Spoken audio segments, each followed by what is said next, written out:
سیمینارەکەی ناوی هەکبەکەی خات و جینۆساید لە هەکبەکەی خات و کریستینادا.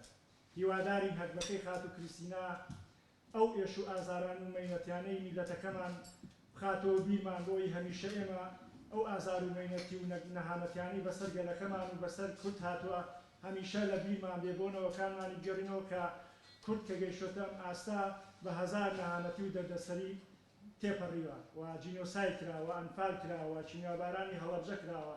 And usually writers about Kurdistan, I mean the Kurdish people who write about Kurdistan, they write about their own district or their own part of Kurdistan. And foreigners who are interested about the Kurdistan, they are either interested about Rojava, about Turkish part of Kurdistan. It's not many who see the whole complexity of the whole 4 parts of Kurdistan. کاتێکە کورد باسی خۆیەکە باسی ئەو پارچەیەکە کە تیای دەژێت زیاتر ئەوانەی کە لە دەرەوە دێن باسی چەند لایەنێکی یەکەن. زۆر لە نووسەران ئاڵۆزی ئەم دۆخە نابینن وەکو وێنە گەورەکە کە کورد لە 4 پارچەیە بۆ وایە.